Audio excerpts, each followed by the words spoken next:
Are you tired of watching shows that only give you general social media theory and expect you to figure out how to apply it to your own industry? Join us for this week's episode of Social Chatter, the industry's longest running social media marketing news talk show. Not only will you learn the latest breaking news, but you'll also gain practical advice on how to apply it. Now here's your host, Christian Karasevich.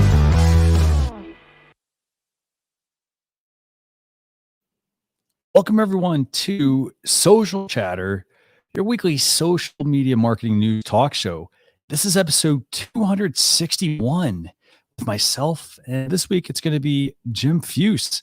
And you may know Jim because Jim is co-hosting with me.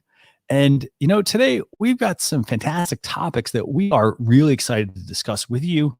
We're going to be talking about LinkedIn stories, which Jim, I know you're probably really excited to talk about whether there's some utility with LinkedIn stories. Now, in addition to that, we're going to be talking about a really, really, really big update to Facebook and Messenger and Instagram DMs. So if you guys recall, a number of months ago, maybe even last year, I think Facebook talked about how they were going to start to unite their platforms. And this is a really big move because they're making a big shift here. So we're going to be talking about that.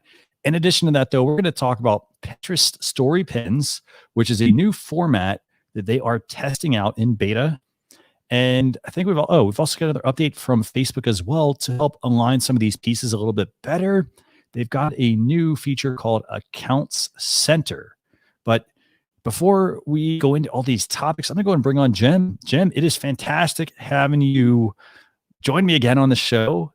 And I know we were earlier recording a couple of podcast episodes. We're working on publishing some new interviews we have done for our podcast Launcher Live. But I don't know if you want to tell viewers a little bit more about, maybe what the topics were, what we published this week on that podcast. Yeah, we just did an interview. It's both on YouTube and on the podcast with Kevin Kolb on how to overcome your fear of live video. Kevin gave some great tips, pointers on what you need to do to be doing what we're doing right now, which is talking on live videos. So Kevin's an amazing guy. He was uh, on Social Chatter not too long ago as well, and also want to send prayers out to Kevin and his family. I know the little dude has gone through some surgeries, and I know they're in the recovery process. So Kevin, just want to give you and your family a shout out as well. Definitely, and that's a key thing. I mean, Kevin, we've had him on. We've talked a lot about video before with him, but again, I mean, he definitely, could use some prayers right now. Just hope that everything works out. And he's an amazing individual as well. If you want to chat with him, he was actually a former radio DJ actually, and he made the transition into live. And so it's again, hope everything goes well. Also, thank you everyone else for tuning in. I mean, we've got some great guests this week. We got Joanne Crawl, Tim Sohn, Scott Ayers, and a number of other people as well. So thanks a lot for tuning in to this week's show. Jim, I don't know if you happen to have those podcast links, by the way, feel free to drop those in the comments. Everyone will know exactly, where to go check those out. We can maybe even tag Kevin. But let me know when you want to get started and where you want to start, because we've got a lot to talk about this. Well, let's get started with something that has rolled out that is a quite the topic of conversation, and that's LinkedIn stories. Yes, you heard that right. LinkedIn now has stories to go along with Facebook, Instagram.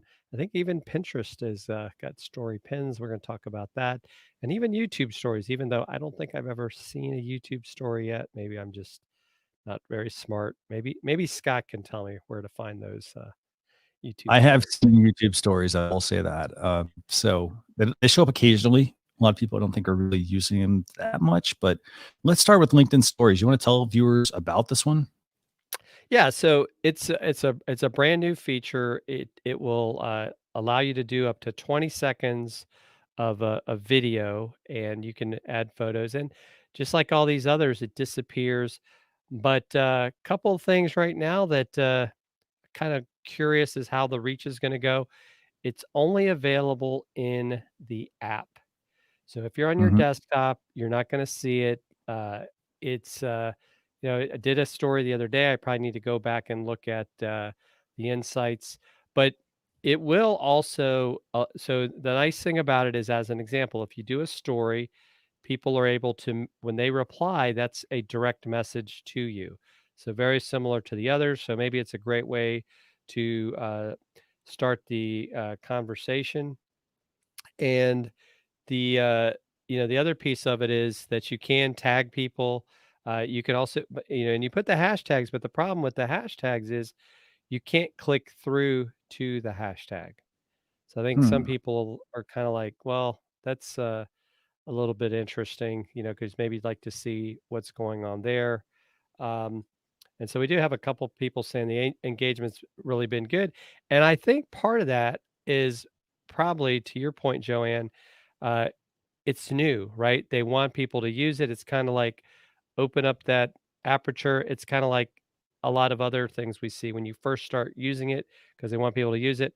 It's a great way to get in front of people. And so, but I will say I've seen this, and I don't know what your thoughts are on this, Christian. I have seen that there have been some folks on the LinkedIn platform, specifically business folks that are like, I really don't see the point of this. You know, I, as a business person, I'm not going to spend a lot of time creating micro content. Uh, but I think it's also maybe a good way to show behind the scenes stuff. Maybe humanize you or your brand a little bit more. Um, but I think it's there's definitely people using it. I've seen some Mhm. very strange stories. I've seen people basically taking their TikTok videos and pulling that in as their stories. So I guess Mhm. that's a way to repurpose TikTok. Mhm. Um, but what do you think? I mean, I here's the thing. I like the idea of LinkedIn stories. I think the key thing here is going to be for a business, they're going to have to really dissect what they're doing and figure out what's going to go on the platform. For example, I use stories a lot for promoting my show, and that was primarily on Facebook. If my audience is on LinkedIn, I definitely want to make sure I'm publishing that there. Now, I realize that the LinkedIn stories tool has, it's got a few gaps right now, but that's, not expected. I mean, I don't anticipate that this would be 100% perfect when they roll it out. I think we'll start to see more updates. I think for businesses, I mean, they're really going to have to take stock of what they do and figure out how that's going to be working on LinkedIn stories, because again, I mean, a lot of people, I think they struggle with stories overall. And so that's where I think that stories, they're really going to have to like take the time and just go through what do I do as a business owner? Like, do I have enough behind the scenes content, for example? If I'm working on a presentation or I'm going to be going and meeting with somebody, can I put that on stories?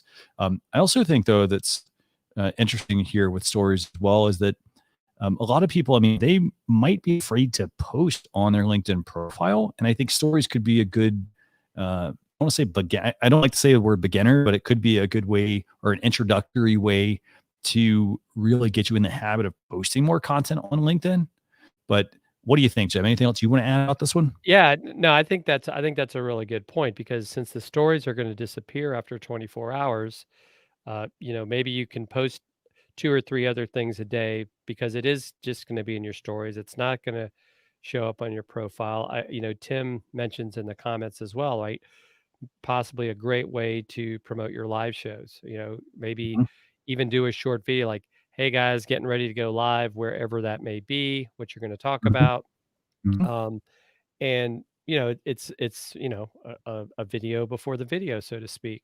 So I think that's definitely something to consider, kind of see if that helps drive more traffic.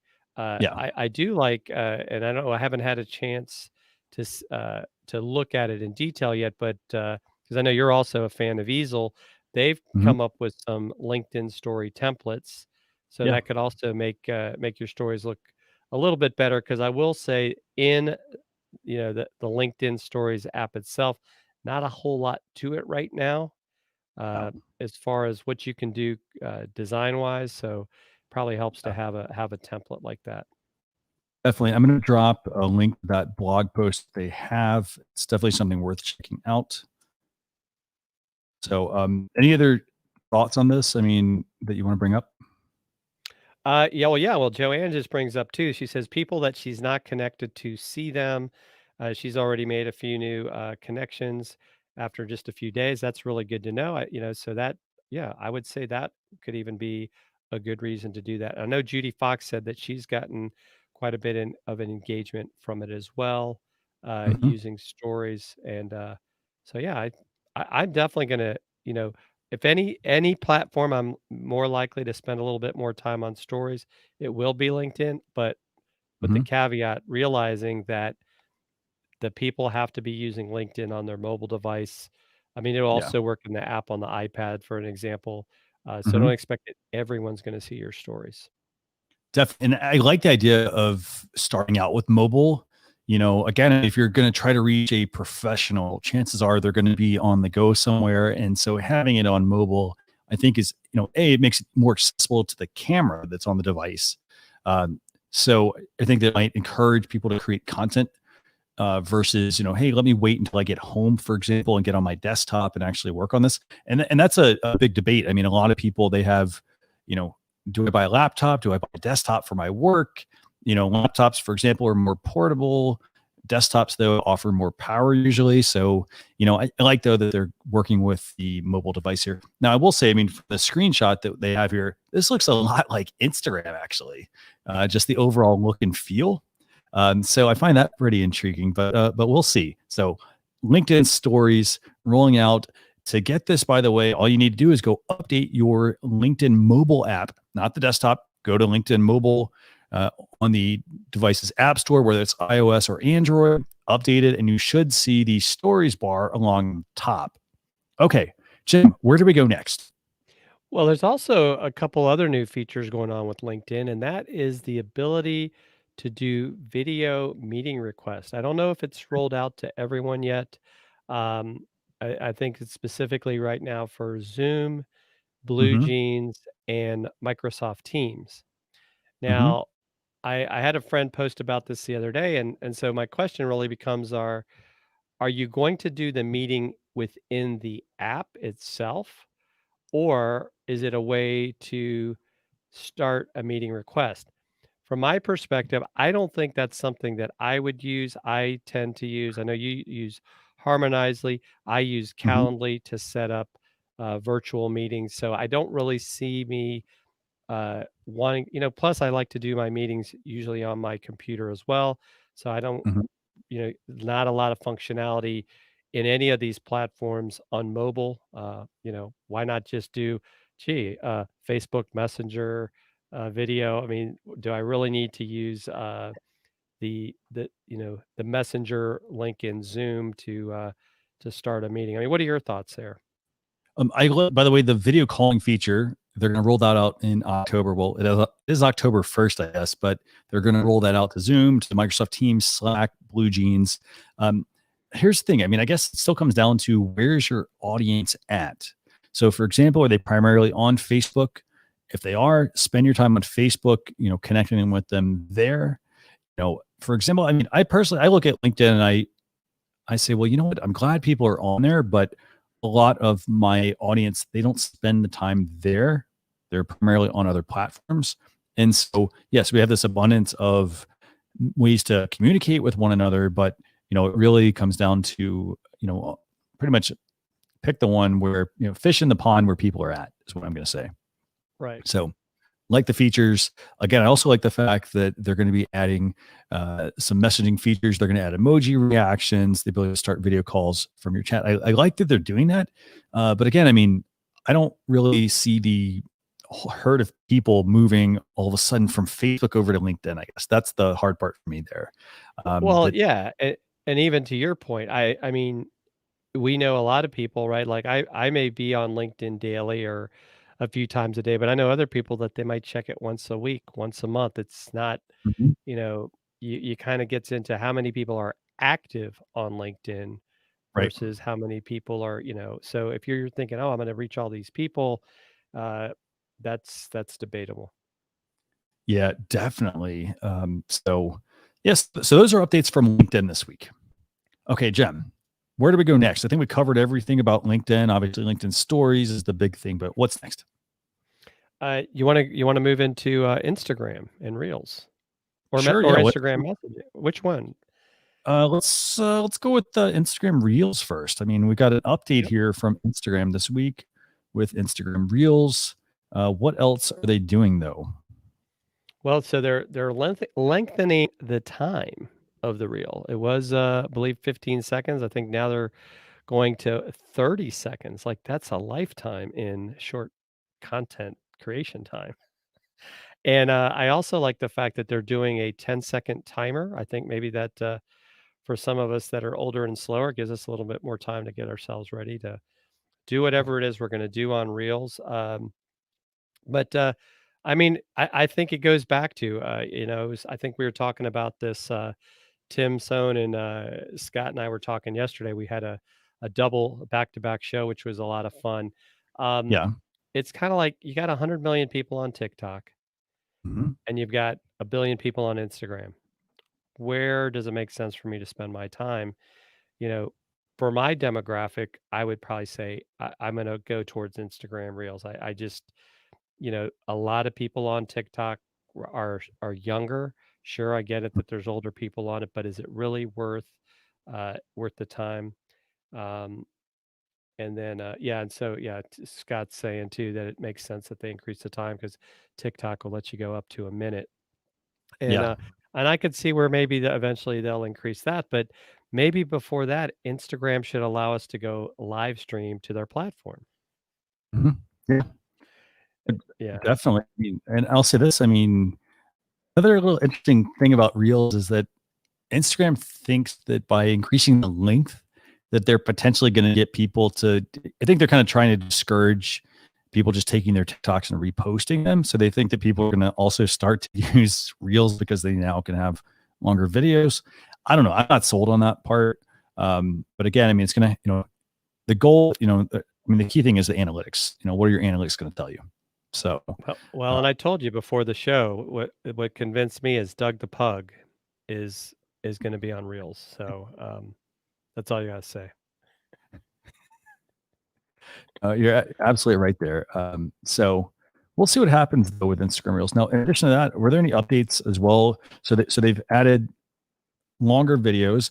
Now they're also trying to improve the editing process as well. And this is actually a really big seller for TikTok. And it's the fact that people can create the video and then they don't actually have to, align the music and make sure their edits all work together. And that's a really big selling feature because it's all basically done for you on TikTok. So it means a faster creation process. Instagram, though, with Reels, it's going to make it easier to do some editing. However, it does not utilize the tech aspect to align the music and the edits. You're going to still have to do that. I don't know. Maybe that's going to be, I don't know. Maybe that's going to be like, just like beginner, like to get Instagram Reels out there, and then maybe they'll update it, but who knows? So, also want to make sure I highlight, Joanne Crawl says, hey, I've done a few Reels and I like that they give views a month later. So definitely something to keep in mind there. That's showing the longevity there versus, like somebody sends out a tweet or just a post. It's not necessarily going to be out there very long. So in this case, though, Reels seems like they do have some staying power. Right, and Scott's got an interesting comment as well about, what he thinks as far as the challenges and things. Yeah, Yeah, definitely. I mean, I think that that's a really good point. So um, that's going to become a licensing thing, and I think Facebook may have the upper hand here only because, they have the Facebook music library. Obviously, Facebook is really starting to move a lot of things together. So I think this could be a useful, I think it could give them more, to be more useful, I think, for people that are using the platform.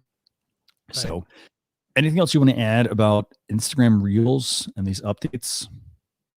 Well, I don't think it's available yet. I think my only disappointment is in Reels is that, on my business account, I don't get the music because I would love to add some music to my Reels on there. I do have it on my creator channel, but I don't necessarily create a lot. Mhm. because I think that could be, that can make things a little more fun, or even just to have the music while you're talking about something in the background. That's something I think I found interesting at first, and maybe it's updated, but I'm not necessarily going out there and creating a lot of reels. I think I've created one.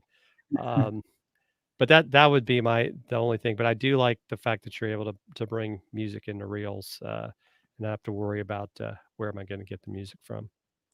Definitely. I think that's a very good point. And again, I mean, I think it will become useful, I think, over time as, some of this stuff starts to develop. Okay. So we got LinkedIn, we got Instagram. What's next, Jim? Well, let's get into, since we're still talking about Instagram, and we let's talk about this new messaging feature. This is the continuing evolution of the cross messaging of the platforms, and so they're adding some new features to include disappearing messaging, which sounds Hmm. kind of like Snapchat. Very good. Very good point there. So they've got this new update coming to Instagram DMs. Here's what we're going to do. I'm going to go and share this. I'm going to share this. I'm going to play this video actually. So let's just watch this quick video. This is about a 1-minute video from Facebook about the new messenger experience on Instagram.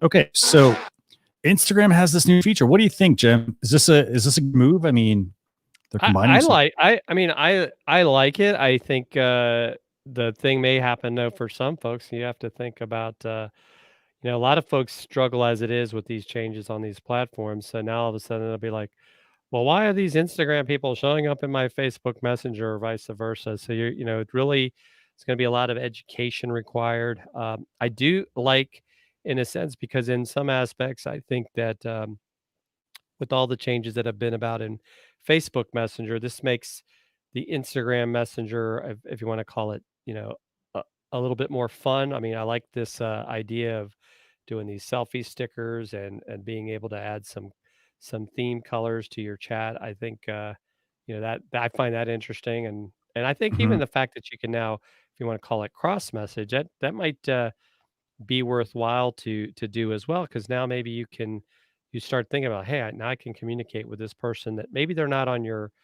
Facebook Messenger, but they're on Mhm. Instagram, and you can start to talk to them that way. Definitely, and I gotta say I like the video they did. I think they did a great job with that. A couple other things I want to highlight here. So these are some updates that are going to be coming to the messenger experience on Instagram. So Instagram DMs, they haven't, I guess, changed the name from Instagram DMs to like Instagram Messenger, maybe. I don't know if that's what they're going to call it.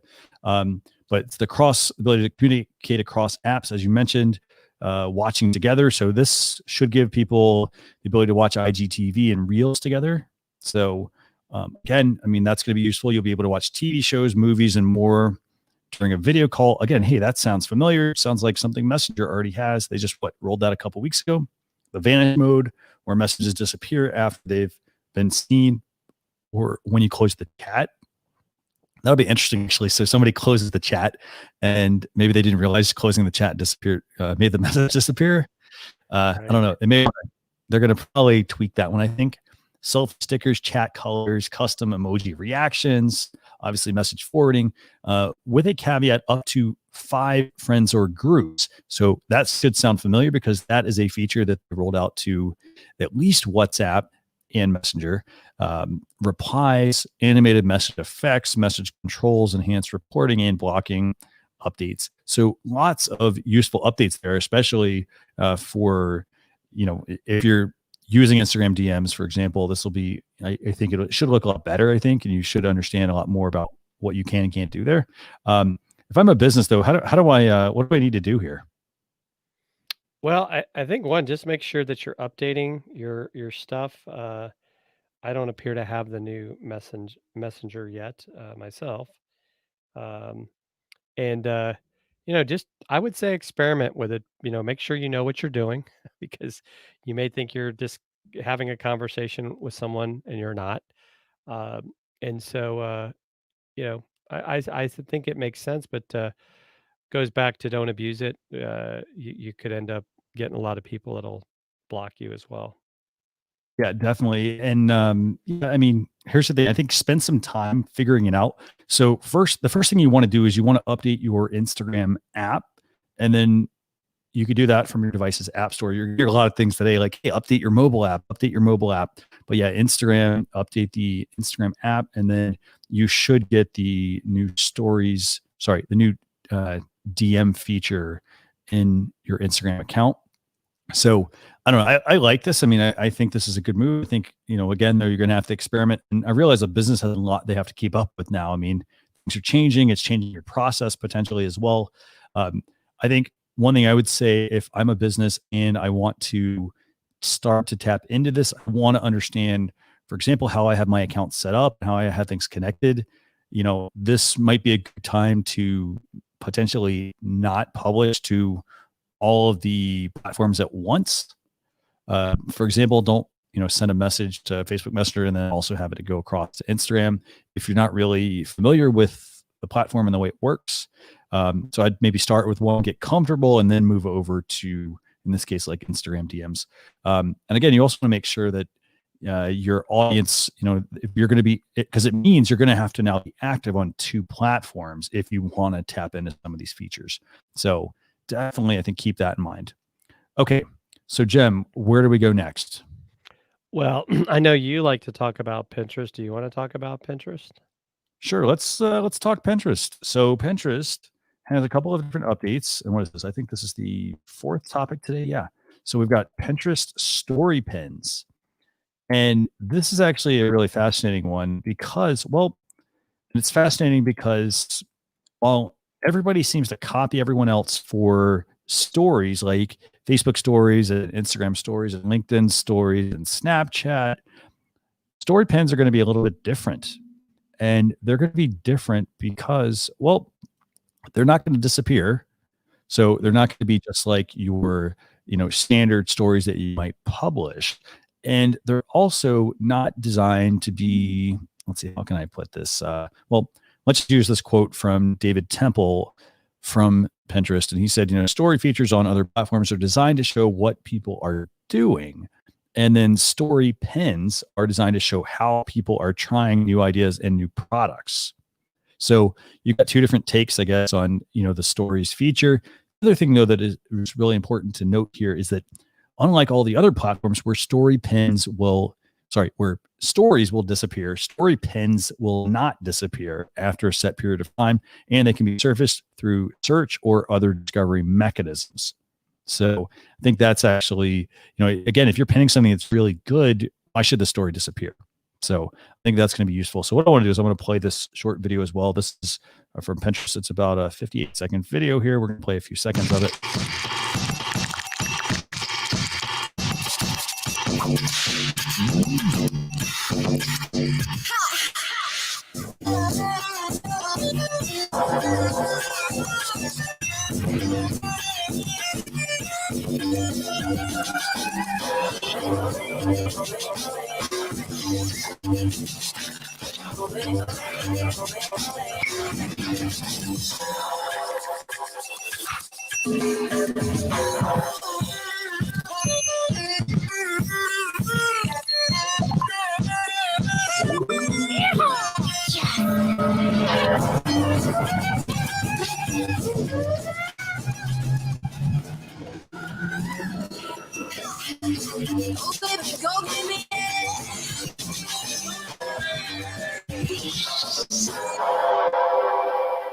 Okay, so this is music.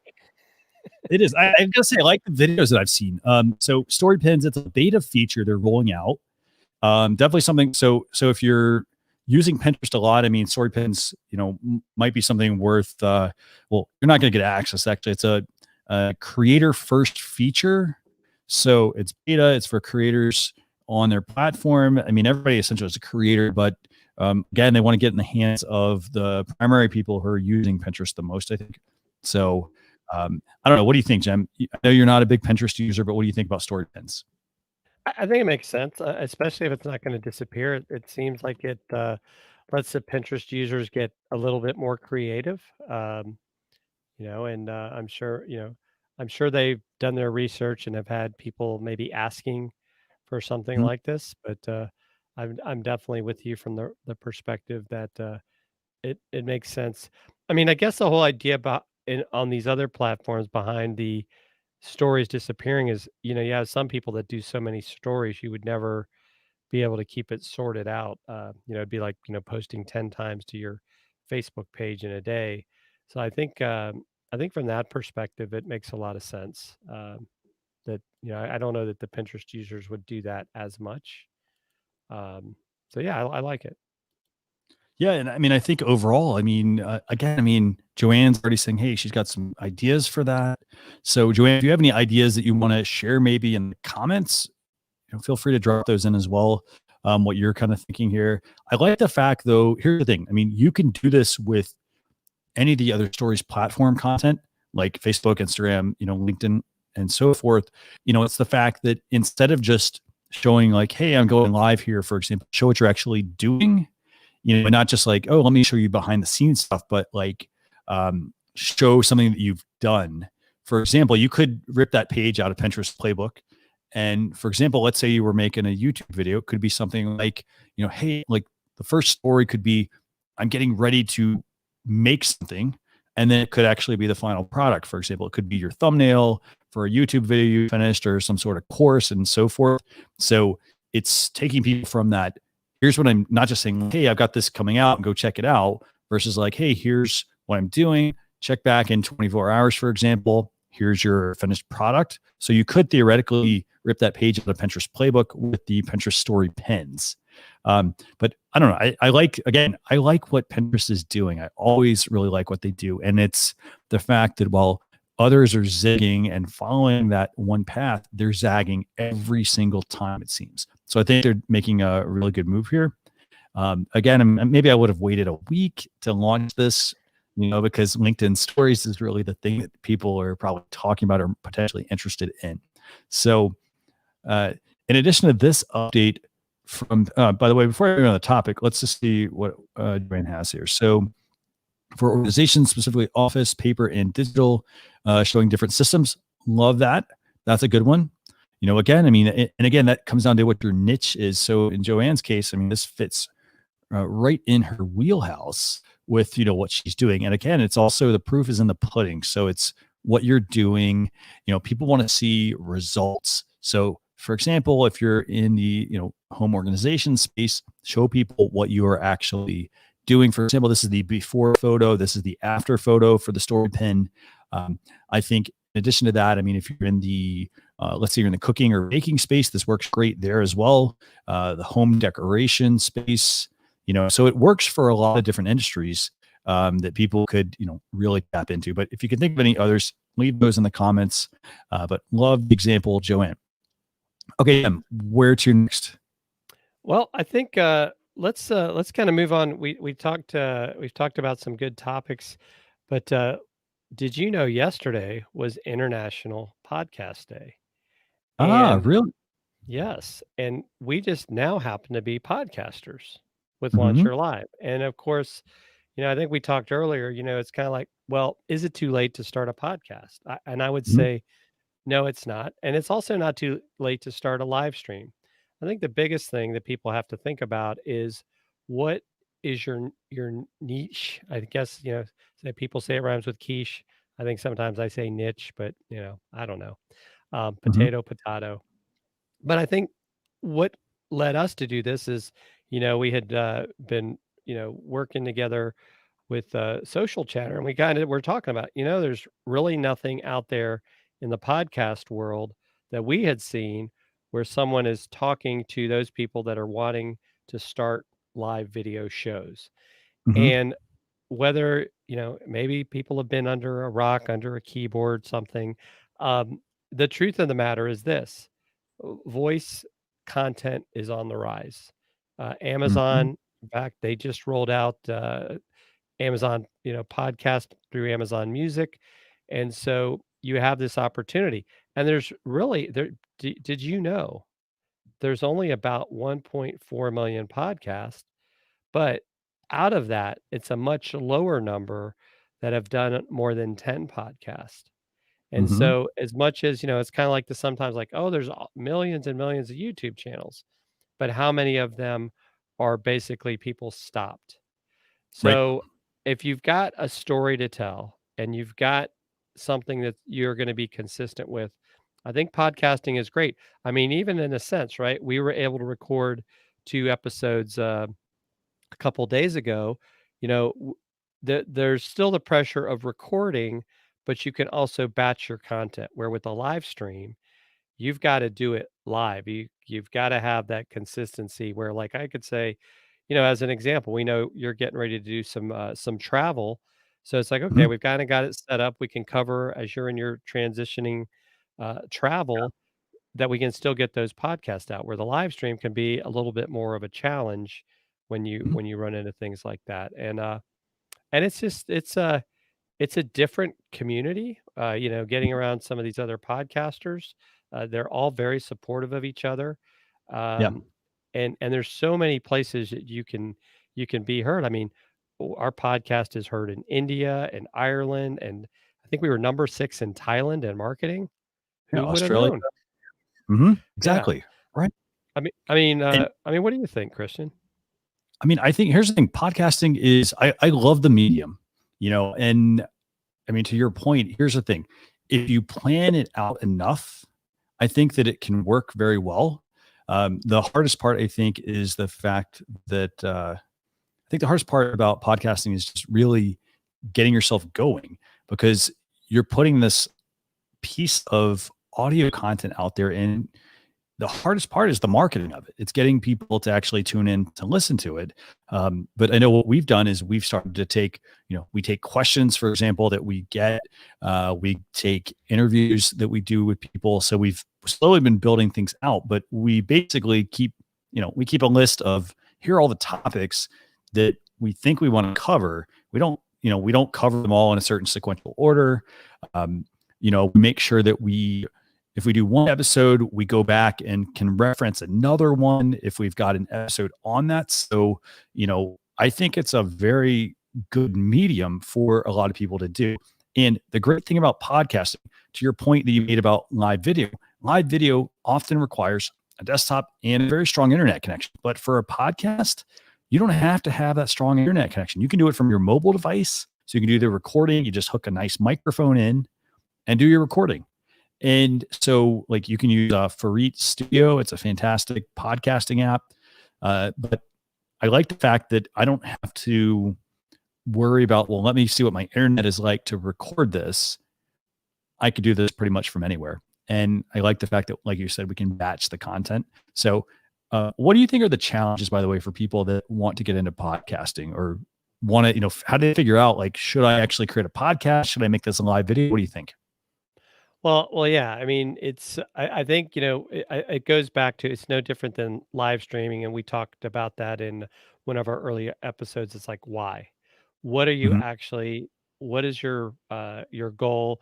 I mean, if you're just going to come on there and just try to sell yourself all the time, that's not going to work. You've got to be Right. adding value. Do you have an actual plan? Like, what happens after episode 5? Do you Mhm. are you ready for episode 6 and beyond?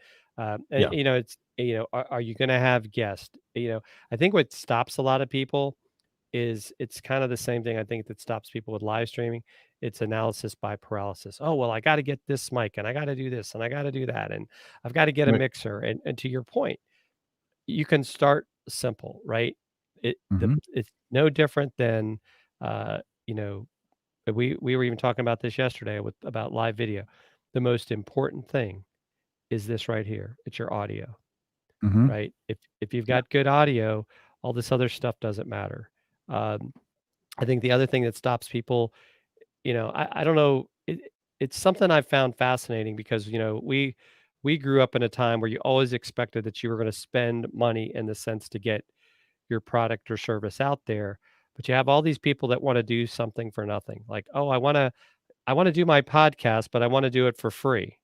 So they might use something like an anchor, but then what they're Right. not thinking about is all the other limitations. I mean, Mhm. basically for about 20 bucks a month, we're on Captivate. Mhm. Captivate is automatically getting us out to all these places. And the number one place you want to be is Apple. And oh, by the way, because of Captivate, we're on Amazon. We didn't have to do anything extra special. But if you're that Yeah. Anchor person, you're still just on Anchor. And Yeah. so I think if you're not willing to spend 20 bucks a month for podcast hosting, Right. that's, stop going to Starbucks for a month, and I Right. won't say Dunkin' because Tim will get upset.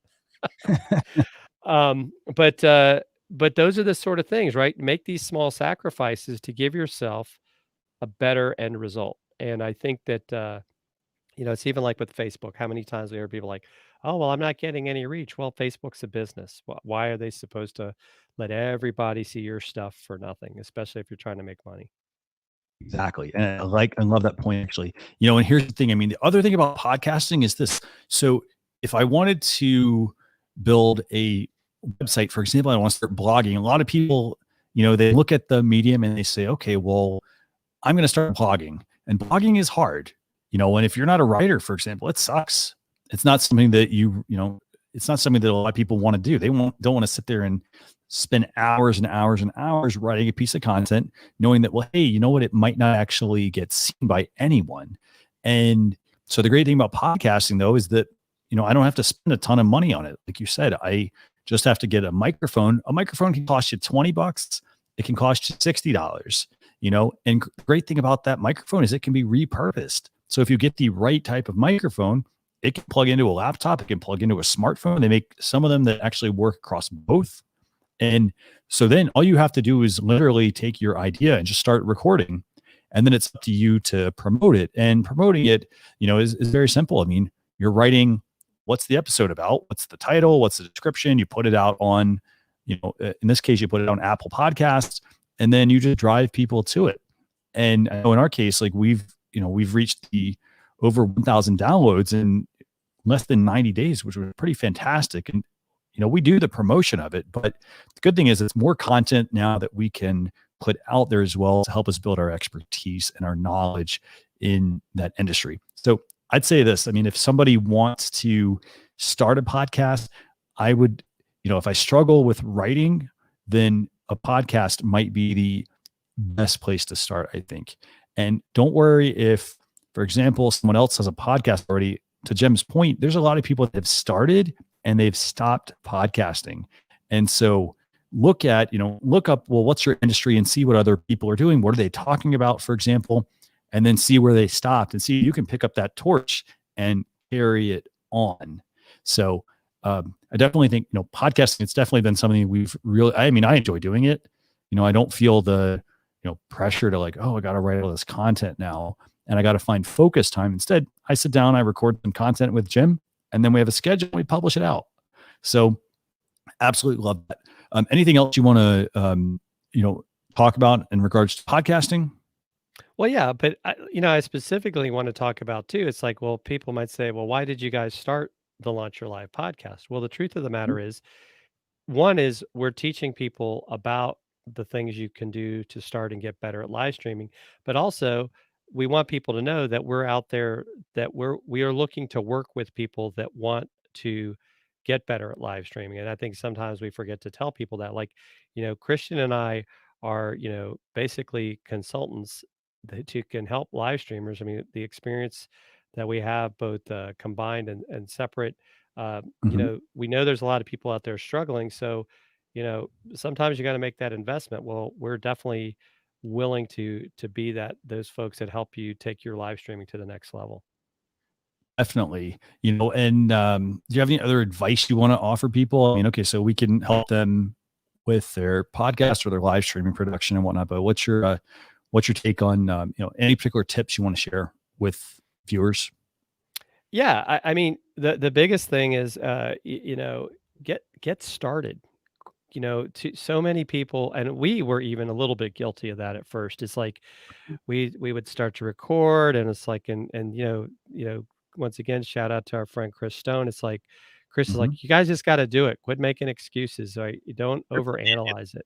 And Uh, once we got started, now because we got started, we got to keep going. So we have to keep pushing the needle. And a couple other interesting things too that we've found is we were doing 2 a week. We did some analysis, and we've actually now gone to 1 a week, and we're actually seeing more downloads because what Chris brought up is that we got a lot of great content out there. We've done, we've got 6 interviews, which also have a YouTube companion out there with mm-hmm. some really great people. I mean, Ross Brand, Stephanie Liu, Kevin Kolb, Ifat Cohen, Dylan Mm-hmm. Shinholzer, and Rob Balasabas. And, so it's like we need to remember to remind people that we've done this stuff because Yeah. what'll happen is someone who comes listens to your podcast, they may start at a certain area and you might like, it's time to get that. Or like to your point, someone asks a question, we can go back to that old episode and say, hey, we talked about it in this episode. Uh, Mm-hmm. that's sometimes a little bit harder to do with a live stream because, and I know Scott even mentioned he'll listen to a lot of live streams yesterday when we were talking. Mm-hmm. Um, so they can listen to the podcast, they can kind of pause it and then continue. So it's really a great venue for you to get to educate people. Definitely, 100% agree with that. And to Joanne's point as well, Joanne makes a point here. She says, she finally invested in Otter.ai, which we've talked about quite a bit. And that's actually for turning live into blog posts. So, it does remove some of those barriers, basically, and I mean barriers, I mean excuses. It removes the barriers that a lot of people have. But, also to your point, Jem, I mean, you and I, for quite a while, actually, we were basically like, okay, we're going to get all our topics together. And then, we're going to start on the website, which we're still working on, and then we were like, well, I don't have time to record this, or this audio is not right and whatnot. And we literally just started, and then we started tweaking things as we have gone along. So we get that process down. And here's the other thing. I think it's empowering because once you start, I'm going to give you the example of Jerry Seinfeld. He had this thing where, he would write, like he wanted to like get better at being a comedian. And so he would create this chain, and he didn't want to break the chain. It's the same thing with podcasting. It's the same thing with blogging, live video, any of those topics. And what you want to do is you want to start, and you don't want to break the chain. Now, don't just like start and say, okay, well, I'm going to keep going, even though it's not getting any viewers or it's actually not moving the needle. What I want to do is I want to keep doing it, but I want to also add another track and improve it as I'm going along. So, for example, we talked today about LinkedIn stories. LinkedIn stories come out right now. And yes, there are quite a few bugs, I guess you could say, or missing features. But you know what? LinkedIn is launching stories because they see there's value in doing this. They're not just copying what Facebook and Instagram and Snapchat, whatnot are doing with stories.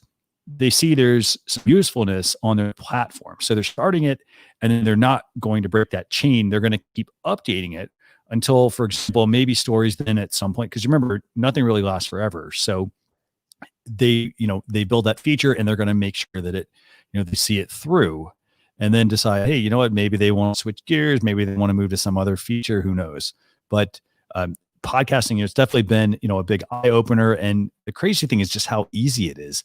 And for people that say like, hey, I can't create content, podcasting, great way to do it. And honestly, it could even be something like this. If you have a blog post that you've written, you could record your blog post as a podcast and read that. And now you have 2 different mediums to reach your audience. You have people that are, they know about your blog. You have people that only know about you through your podcast. You have to remember, you want to create the content for your audience. So your audience, if they're, for example, always on a commute, obviously not a lot of people doing commutes right now.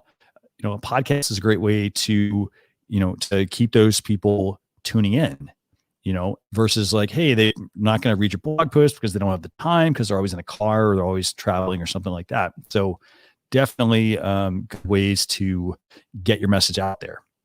Okay. So, Jem, I think we're going to switch gears now, unless you have any other questions on, or you want to talk about on podcasting. No, let's get over to one of our favorite. I know it's one of my favorites. Like I said, I just have to watch my pocketbook with you, and that's tool time. So, tool time is where we bring you tools. This could be equipment, it could be software, it could be utilities, it could be services that we think can help you as a business owner. And again, I mean, you don't have to get any of these. We basically bring them up because we think there is a lot of usefulness with them. And so, Jem, what's the first tool you want to talk about this week? It's called Vid Chops, and Hmm. it's definitely something worthwhile for a business or agency that's doing a lot of live video or just even recorded video. It's a editing service for YouTubers. It's not cheap, so I will say it's an investment, but definitely, if you look at it as an investment, it definitely could be something that's worthwhile to you. And here's the thing. I mean, there's already services out there for graphic design. For example, a lot of them you will go and, say you're not a graphic designer. Yes, you can go use Canva and Easel and all that sort of stuff like yourself. You can, and you can figure out, well, hey, I want to make this design. But here's the thing. I mean, your designs after a while start to look the same. So if somebody has a Canva design, people look at it and say, hey, you know what? That's the Canva design because they can spot that template. And Mhm. so Vid Chops is a little different. And it's the fact that you basically just record your video and you don't have to do the color correcting. You don't have to do the transitions. You don't have to actually buy the software. For example, if you want to do editing, if you want to do like editing on a Mac, there's Final Cut Pro. Sorry, there's iMovie, which is a good starter, but it doesn't allow you to do a lot of things, that, add slick transitions and things like that. So you then have to invest in Final Cut Pro, which is a few $100s. And that's just for the program. You might then want to buy transitions or certain, intros where you just drop in a video or something and it creates this really cool effect for you. But Vid Chops, definitely something worth checking out. I mean, from a pricing standpoint, it's let's see, what was the price, Jim? Do you remember? 325 at the bottom, uh, Okay. but for unlimited, it's 595. So it kinda goes back to if you're really, an agency, possibly, business that's got a lot of video and you just, that's where this could definitely become valuable. Because if you look at the hourly rate of hiring an editor, you could Mhm. easily spend a lot more than that. And I want to just clarify. So the unlimited chops option, by the way, they will give you 8 to 12 edited videos and they'll give you unlimited revisions. So that's the key thing here. So, what it basically means is, well, I can create, for example, for 325, I can do 4 edited videos with 3 revisions per video versus I can do twice the amount of videos, or actually triple the amount of videos potentially, with unlimited revisions. And these are things, a lot of times at the beginning, maybe you'll use your revisions up very quickly because it's not really the look you're going for. But definitely, I think this is a really useful tool. I mean, yes, like you mentioned, it's pretty pricey. You could spend $600 a month there. You could spend, $350 to $400 a month for your graphic design, and you're at like $1,000 right there just for your video and your graphic design work. But I think the key thing here is the amount of time that it can save you. So, if you're somebody that wants to get into graphic design, or in this case, video editing can take hours and hours and hours of time. And so I think this can be a very useful feature for, useful tool actually for people that want to get into, having more content out there, but they struggle because they record the content, then they got to find the time to edit it. And then after they do the editing, then you got to actually then publish it out. So it, saves you a lot of time, I think. So that's tool number 1 for the week. And tool number 2 for the week. And what is tool number 2? One switch, all your powerful switches in one place. And this is for the Mac, and it's another one that it does have a small I don't know how small the fee is, but I know it does have a cost. They do have a free trial, and I actually think it's actually quite interesting. I mean, I'm a Mac user. Tim, if you're still watching, I know you're a Mac user as well. So it kind of simplifies things. So I think I mean, what do you think, Christian? Because I know you're, I don't know if you've actually tried this one out yet, or what are your I thoughts? haven't installed actually. And so I like this app. Here's the thing. So it's $5 is the first thing. So it's $5. And the thing I really like about it is just the fact that I don't have to go digging around for things. I love Macs. I've been a Mac user for quite a while, actually. And the thing I like about this is that, like I said, I don't have to go digging around for things. So, for example, yes, I can on my Mac go and turn Do Not Disturb on. That's pretty easy to do. But for example, if I want to hide the desktop icons, I don't have to go create here's what most people would do. They would create a folder, they would drag everything into the desktop folder, and wow, I've got a clean desktop. However, you can just click a button. It will give you a clean desktop, and you don't have to worry about hiding all your work you're doing on your desktop. Yes, you can access dark mode and the sleep timer the sleep feature and night shift. Like, yes, you can go and turn these things on by settings, but everything is literally done from the one switch menu. So you go into your menu bar and everything that you want to turn on or off is right there. For example, there's, if you want to access your music, there's a Spotify option, for example, or iTunes. So you can access, or Apple Music actually. So you can access your music from there. You want to adjust the screen resolution. You have a menu option to go and quickly select the resolution from one menu versus actually going and digging into your system preferences. Because a lot of people, they don't really know how to even get to their system preferences. You need to mute the microphone. You got that function in there. You need to connect some headphones, for example. You can do that. Let's see what else is in here. You can, choose to empty your trash. You want to eject a hard drive that you have plugged in. All of this is accessible from one switch. There's even a empty pasteboard option as well. So if you want to quickly, empty your clipboard with anything you've copied, you can easily do that as well. So you make sure you're copying the right stuff. But this is $4.99. That's for one device, $4.99. So, so that's one switch. That's a good deal. Yeah. And I install utilities. Here's the thing. I like utilities, but I install certain ones. So for example, I have Parallels Toolbox installed to help me with, certain tasks. For example, if I need to free up more memory on my computer, or, I want to put my computer in airplane mode, I use that feature. It's also got some ability to make like animated GIFs and do some conversions or resize images. But then I use one switch for accessing a lot of the utilities that, for example, if I'm doing a live video broadcast, I want to make sure I have everything muted so people don't, have this inadvertent noise. But that is definitely something worth checking out. It's called One Switch, $4.99 for one device, $7.99 I think for like two devices. And I've included a link there in the comments. But anything else you want to talk about, Jim? No, this has been a great episode, and we've got a guest next week, right? Definitely. So next week, we're going to be going live at 11 a.m. Eastern Standard Time. And let me, by the way, make sure I get this right, actually, real quick. I think it's 11 a.m. Eastern Standard Time. Our guest is going to be, let's see, who do we have, Jim? We have Mary Van Grant of the LinkedIn Bakery. Definitely. So and we're going to go ahead. What you're saying? No, I think I'm sure we'll talk maybe we'll talk some more about LinkedIn stories with her, because I know she's definitely all in on LinkedIn. Be curious to hear her takes on that.